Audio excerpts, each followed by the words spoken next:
How's it going, everybody? Thank you for watching another video. Now tonight I want to try to explain to you why I believe there is nothing more American than the wine that's made in Napa Valley.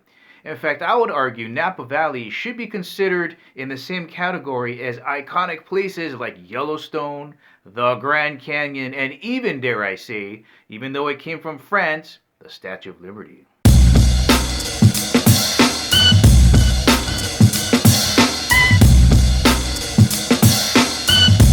I would even argue that Napa Valley wine is as American as bourbon. That's our baby. We created that. Now, we didn't create wine, but what Napa Valley wines did in 1976 literally broke the wine world. May 24th, 1976 became known as the Judgment of Paris. This was basically a blind wine tasting contest put on by Steven Spurrier and his friend Patricia Gallagher. Now what these two valiant people were trying to prove is that the wine that was coming out of the upstart rebel camp Napa Valley was as good as the established winemakers coming out of France. Now from what I understand, Steven Spurrier was highly respected in the wine industry, and he used that influence to get 9 of France's best wine tasters.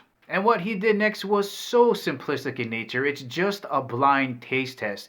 There was no way anybody could ever foresee such an iconic moment being generated from this blind taste test. And all he really did was he and Patricia got together 6 of America's, or what they thought was 6 of America's best reds and whites, and put them up against France's best 6 reds and whites.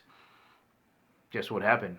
Now, despite what most people thought was going to be a complete blowout, the French judges had extreme difficulty telling the difference between an American wine and a French wine. In fact, the one reporter that was covering the event happened to be from Time Life magazine, US magazine, and he was living in France at the time, so he was fluent in French, and he could overhear what the judges were saying, and they were saying things like, back to France, as they drank the wine that they thought was from France but was actually from America.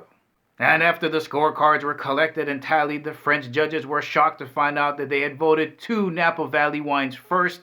We had the Stag's Leap 1973 Cabernet Sauvignon number 1, and on the Chardonnay side, Chateau Montelena 1973 Chardonnay, and that changed the wine world and turned it upside down. Now let's have a look at that old saying that wine gets better with age. And back then in the 1970s, that was the primary view of wine.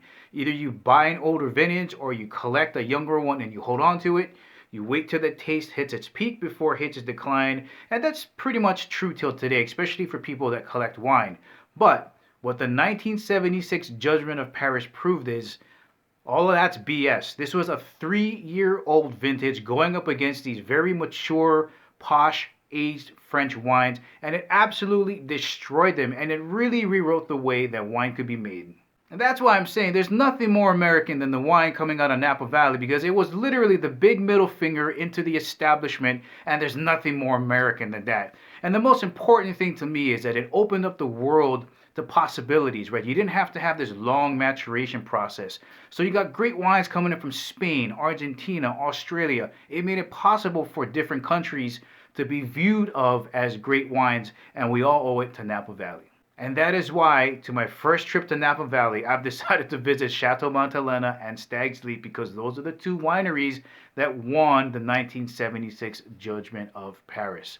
Well, alright guys, I hope you found that informational. Hopefully, if you haven't tried wine and you're like, that's too posh, that's too bougie for me, guys, there's nothing more American than that wine coming out of Napa Valley. Thank you for watching. I'll catch you in the next video.